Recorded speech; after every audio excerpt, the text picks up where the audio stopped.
Are you a Saskatchewan-based Métis entrepreneur looking to start or grow your business? Welcome to Make It Your Business with Victoria Gagné from the Clarence Campeau Development Fund, a recognized and successful business resource dedicated to guiding and supporting Métis entrepreneurs on their path to success. With a focus on the Métis community, we share our story and our clients' stories about starting their businesses and how we support them from start to finish. We also deliver innovative financial and professional advice to help you start and run a successful business. Join Victoria and her guests and gain an understanding of the services, programs, and support available for you. This podcast is powered by Proudmouth. Now on to the show. Hello and welcome to Make It Your Business with Victoria Gagné of CCDF. Victoria has a guest in studio today, and that is Audra Hill. Audra is the founder of Farmer John's Local Market and Kitchen, which provides customers access to farm-fresh produce and meat that is grown in Saskatchewan. Audra grew up on a farm in Saskatchewan and has always found her most passionate roles working with producers in the province. After spending 15 years in the corporate world, and while the pandemic was impacting the workplace, Audra found that people were searching for a way to stay closer to home and to support the businesses in their community. With the goal to create a community of trust and connection, Farmer John's was born. Victoria, that is fantastic. I'm so excited about today's podcast. I am too. It's really special, I think. Audra, what I love is she has such a passionate business model, and you can really see from her that she found this problem that she's very passionate about, and she looked to solve it through entrepreneurship. So it's going to be a good conversation. Yeah, I think anybody that is truly passionate and focuses on local, I think that's what's huge. I mean, we have those huge corporations that provide so much for the entire country and the world. But when we can get really, really local and really support those local people, I think that's what's most important. I know, and that's what's so fantastic about Farmer John's is how it elevates the community, it elevates Saskatchewan, and I see Audra elevating the people around her as well. So really excited to get some of her wisdom today. Awesome. I'm excited to learn. Yeah, and what's nice about this podcast too is that it's gearing up for March is our launch of our Indigenous Women Entrepreneurs program. And so part of our launch in March, as you're going to see throughout Facebook and have already seen, is that we're doing women wisdom features. And so we thought we would bring Audra on to the podcast and kind of extend that to the podcast and get some of her wisdom about starting her business. Audra's business is also launching in March, so it's brand new, which is also extremely exciting. So thank you so much for being on, Audra, and being willing to share your wisdom with all of us today. Thanks for having me, guys. So like I said, I thought for this conversation, we'd do something a little different than we've done traditionally on the podcast. And we're going to talk about some of the hurdles you've experienced, I think, that are common throughout all entrepreneurs' journey. I think when you start a business, these are pretty common hurdles that people experience. And I thought I'd just get your perspective on what you've learned as you've come up to these hurdles and overcome them. So the first hurdle that I want to talk about is self-doubt. I think self-doubt can be a really common experience for everyone across the board, but especially in entrepreneurship, when you're stepping out, you're doing something new, and it is really vulnerable to have a passion and then to invest in that and invest your livelihood in it too. So I'm just curious, did you experience any self-doubt when you decided to start your business? And what have you learned about self-doubt since you got started? Oh my goodness, yes. I had this exploded. I had this idea in my mind that I was going to solve this issue that we were seeing in the province. And, I had even visited some businesses and found, with even all this insight, I had some really critical people in my life and even in my family. And I think those comments hurt the most and brought out the biggest insecurities. I really value their opinions and thought maybe I wasn't explaining myself properly.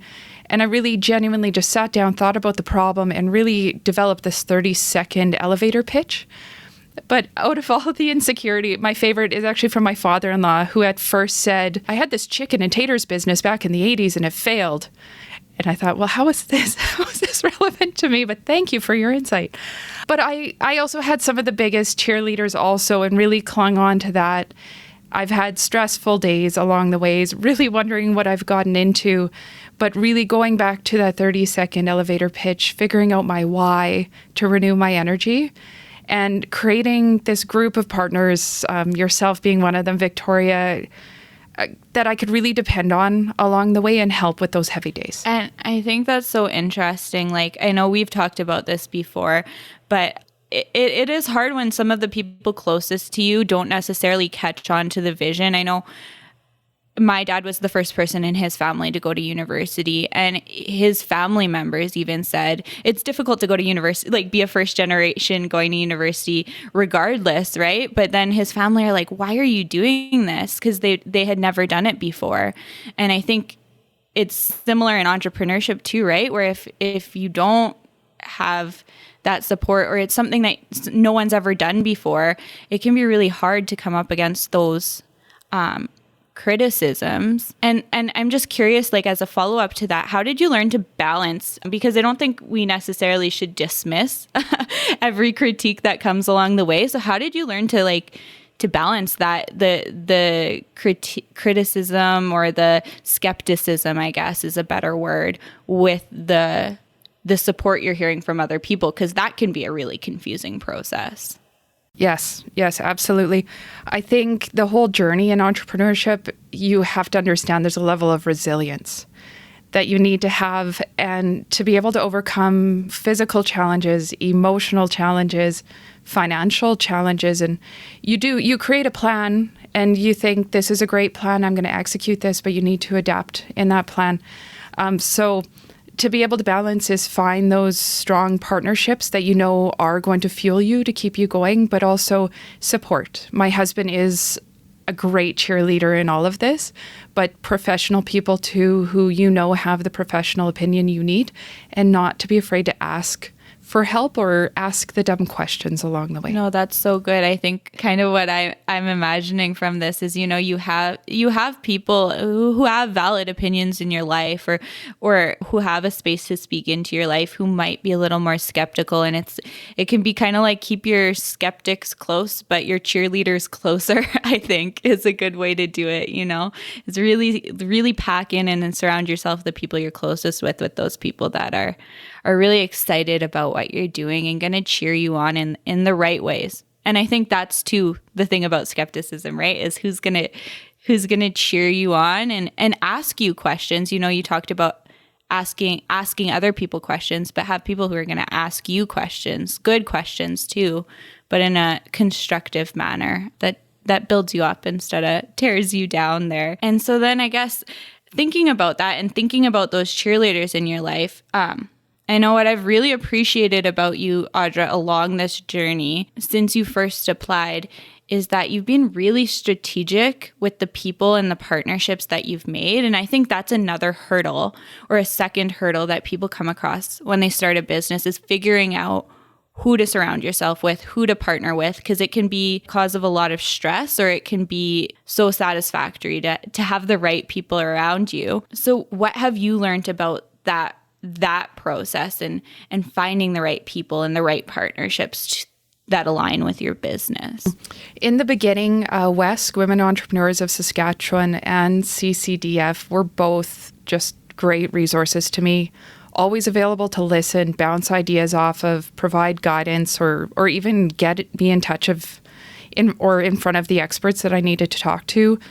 The biggest challenge, first off, was that business plan. And I knew there was going to be a lot of work involved. CCDF was able to find me somebody relevant in the field, and they knew that would be a good fit for me. And it was. And it was a really great experience for me to go through, although quite a bit of work, but it sure gave me a vision of what the business should look like this year, in the next 5 years. We talked about challenges and, things out in the environment that were going to impact how things went. So that was great. Going out, and I needed to find a designer for our building permit. So that was something so new to me too. I reached out to 3 companies, did a bit of research. I asked them to show me a preliminary vision to ensure that they would align with me too. Asked many questions, even the dumb ones, that because it's just not my background. And I ended up partnering with Studio N because they were willing to give me all of the details. They were very transparent. Their temperament, their goals really aligned with my goals. And so it was a really good fit there. And then also any other partnership I've had, whether it was my general contractor, website developer, my lenders, CCDF and RBC, they've just all been putting in hard work for me. And I'm making sure that I'm showing, that I'm grateful and thankful for everything that they're doing. I think that partnership truly is what's going to drive success in our business. And of course, for any of my tradesmen in our space, ensuring that there's a healthy supply of cookies and muffins to keep everybody motivated. Yeah. Especially it was over Christmas that they were working in there, and they really were working hard on the 24th and the 26th. So yeah, just showing that. I think in the whole concept of business, our partnering with our producers and building each other up is truly where we need to be. So we're giving each other shouts out on social media, trying to promote each other's businesses. It is a small province, and word does get around. So showing appreciation to these people, I think, just goes so much farther. That's such a good perspective, is just like thinking about, I love how you call your the people you're in business with, whether it's your contractors, your bankers, whoever, your business partners. I think that's such an interesting concept that I haven't heard before, but it's true. You find people who are in alignment with your vision, and then you go from there. You get excited about each other's business, and I think that's such an interesting perspective. And I know we've talked about your project here at CCDF, and for those of you who don't know, Audra's actually ahead of schedule on her construction, which is it's not very typical to be ahead on a construction project. And I think it is some of that, finding the right people. What I found very interesting about you too, Audra, is the way you've approached these partnerships. So the way you even approached CCDF, RBC, where I think you were really strategic about who you partnered with, and like you said, really deciding with your designer who you were going to partner with, and having that full vetting process at the start and putting in that extra work. But what I think is interesting is that you kind of switched the power dynamic, or you've come from a place of I have the ability to walk away from this, and I think it gives a lot of power in that partnership, not in a power imbalance kind of way, but in I can be selective about who I work with. Would you say that's fair to say about your mentality with this, or have you always had that kind of perspective? What's your thoughts on that? Yeah, I think it comes with some confidence and making sure that you are asking the right questions, or if you're unsure of something in an agreement, is to reach out to the right people who can help you with those things. My business advisor, I had even reached out to him saying, where do I get a corporate seal from? Because I just didn't know. You sometimes need to delegate things that you're not good at in order to elevate yourself and to keep on going. But yeah, you do have the ability to choose. You do have the ability to take a minute to slow down and to really evaluate what's going on around you, because there is going to be a lot. There is, without a doubt. The days are very busy. There's a lot of people and a lot of decisions to be made. Oh my goodness. So many decisions to be made, and to be flexible and understand that these are people too.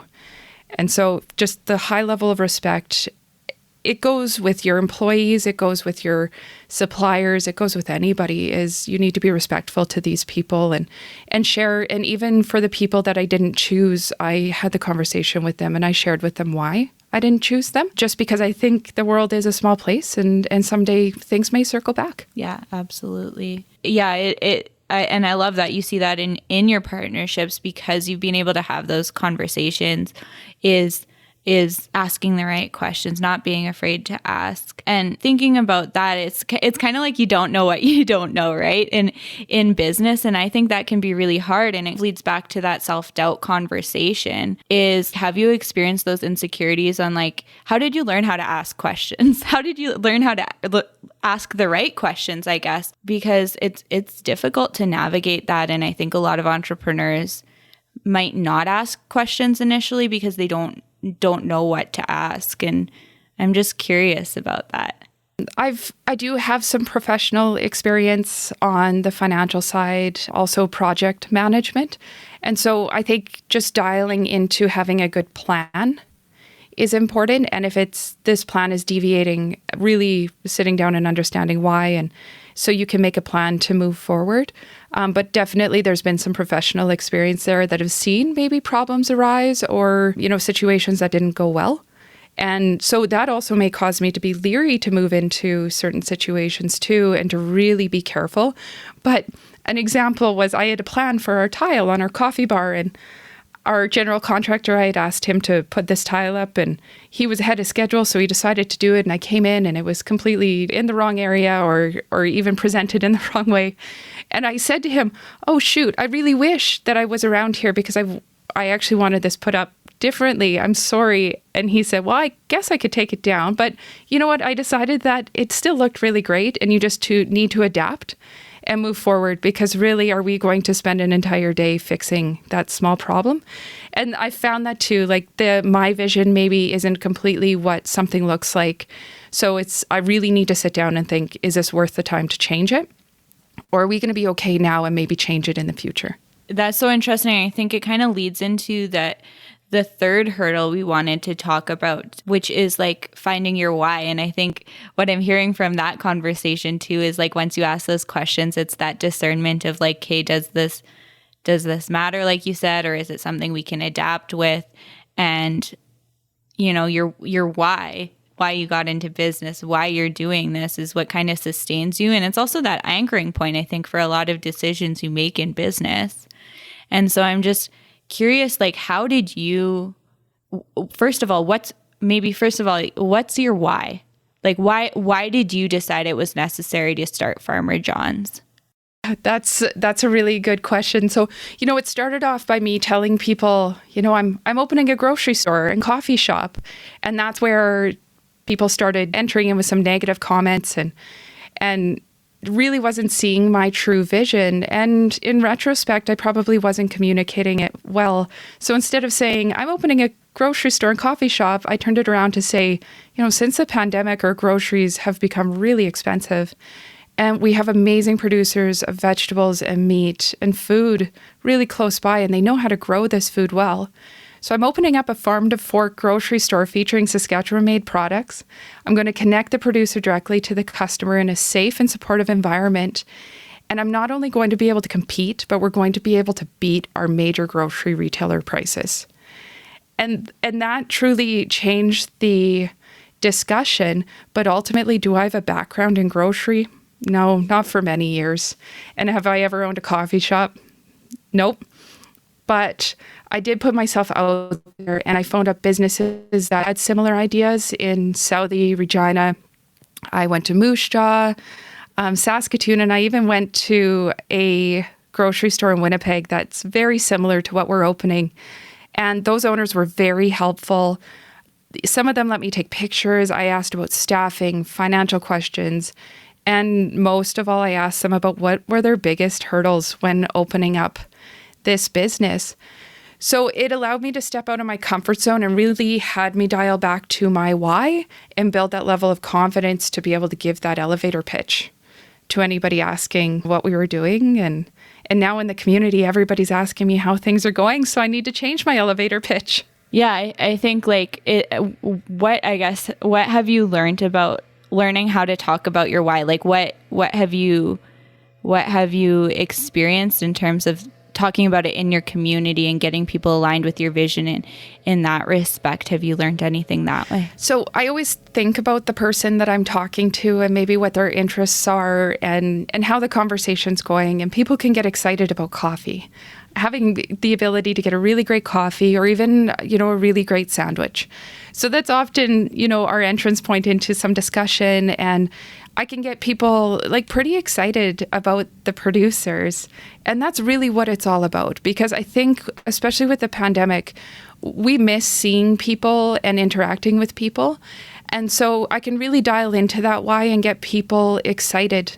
But you can practice that on people too, or even write it down and then reflect back on it. But it is essentially a sales pitch for your business. And that's going to be your beginning of marketing, because then that goes on your website.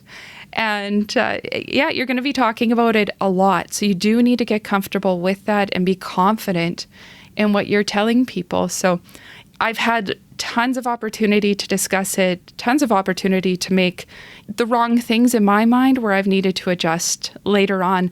But I do have naysayers who say, how do you ensure that all of this food is safe? So then I'm like, I need to do more research on our Canadian Food Inspection Agency regulations so I can confidently talk about these things. And so there's people just naturally who are a bit more negative. And you need to be able to smile and accept any criticism. You might not have to, adapt a plan based on that, but it is sometimes really valuable information. And sometimes maybe it's an opportunity that they're an expert in that field and you can ask more questions on it. But from the business side, I do really think that there is partnership in all areas, including your competitors. So if you can muster up that courage, and they may not even be a competitor in your city or your town, which brings out more opportunity because they're likely going to be sharing more information. But there's going to be probably synergies along the way that you can really work with each other on. I think that's something I love about the Saskatchewan business community in general, is the collaboration that we see between businesses, like you said, whether it's a local market in a different community. You're really not competing because you're in different markets. And I think that's something I say all the time with my clients at CCDF is like, hey, let's tap into some of the networks that we have with clients who are doing the same thing in different communities, who aren't competing with you, who might have some best practices they can share. Were you surprised that your competitors were willing to chat with you? Yes, there was definitely some openness, even a tour of a kitchen, and I was really grateful. And again, I asked if I could take pictures, and they were very selective in where I could take pictures in the cafe. And yeah, it was, like I said, it really took me out of my comfort zone, but I thought they could say no. And respectfully, that's just fine too. So I figured if that's the worst case scenario, then it's worth to get this information from them. And I love how it's like surprising what opportunities come along when you learn how to talk about your business. You said something to me once that was really impactful, and you talked about how the more you talk about your ideas, the more people are going to hear about your ideas. Do you want to share that little piece of wisdom that I thought was so impactful? Yes. So that is definitely something I think along the way that I've adapted and shifted a plan based on those discussions. So get out there, talk about your ideas with people, be open to the discussion, and understand that there likely will be things that are brought up that may change your mind or change your plan along the way. But like I said, like resilience is your number one skill as an entrepreneur. And that resilience is having the ability to change or flex to something going on, whether it's our markets or your customers, or even a challenge. Like businesses can get hit with legal challenges along the way too, but understand that there are people out there you can depend on and ask questions. Don't let it get too far, because it's going to be even harder. So if it's your lender or CCDF or that business advisor that they partner you up with, those people are there to help. And so that's what the number one thing that I need to remind myself every day, that every conversation I have typically comes up with an idea or it comes up with a risk. And the risk is your number one thing that you have to look at too. And often those conversations lead to some potential, indication that there could be risks along the way. So you can mitigate them now and make a plan that if it ever happens, then, you're not going to be caught off guard. That's so excellent. I just think there's so much wisdom in the conversation we've had. I know for me, like, it's really impactful to also hear you talk about these things, self-doubt, knowing your why and learning how to talk about it, and then finding the right people and partnerships to surround yourself with in your business. And I think something that's really important to note is, like, these things are universal. You're going to come across, people are going to come across them in their business.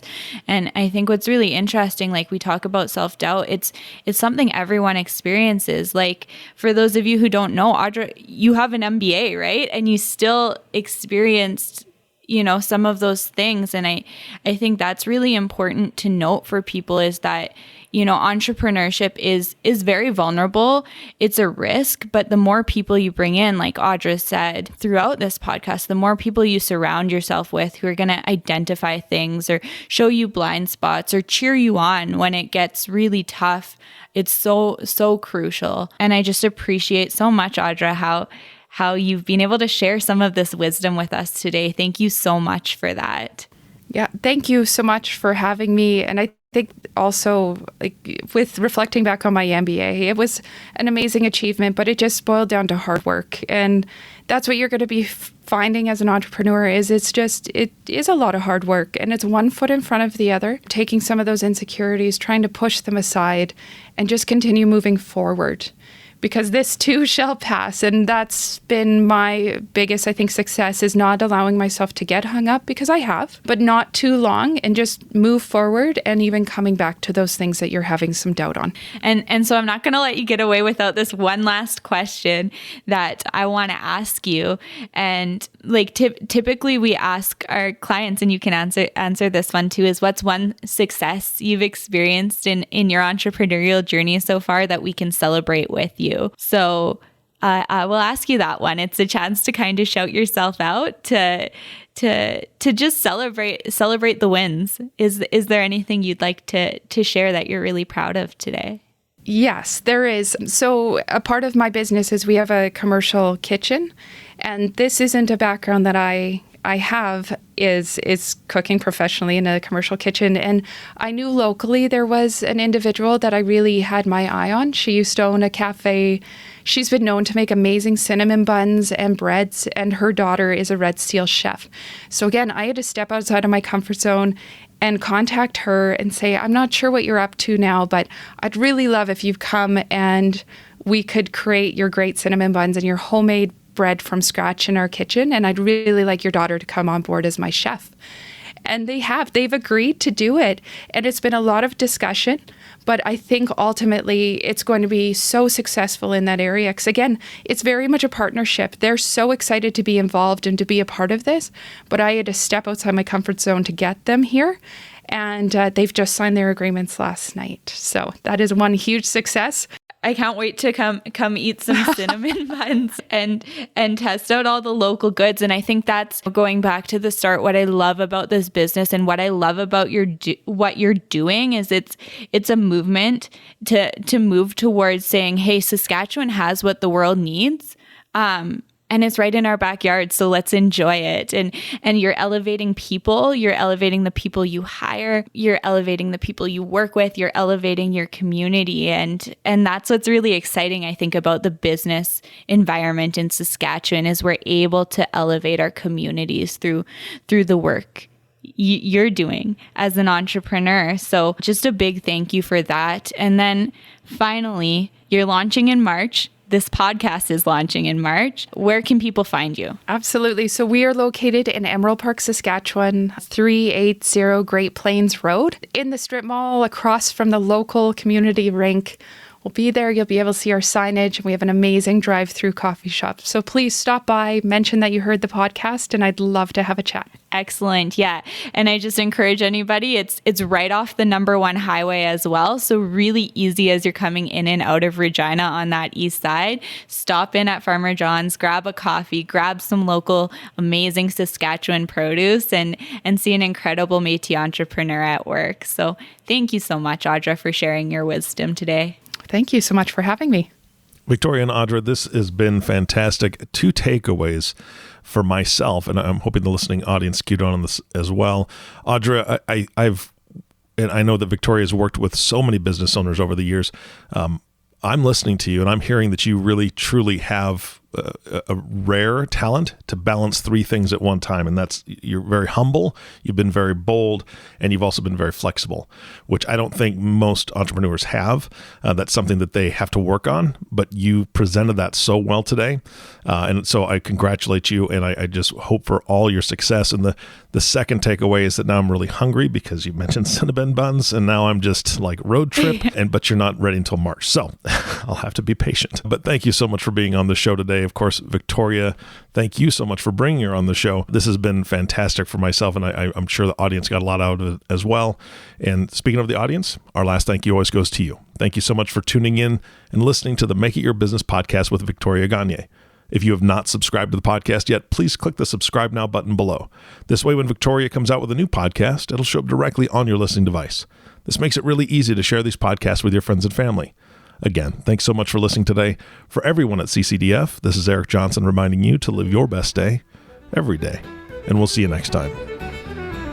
Thank you for listening to Make It Your Business, the podcast that identifies market opportunities and provides Saskatchewan-based Métis entrepreneurs with innovative financing and business advice. Have questions about topics covered during the show?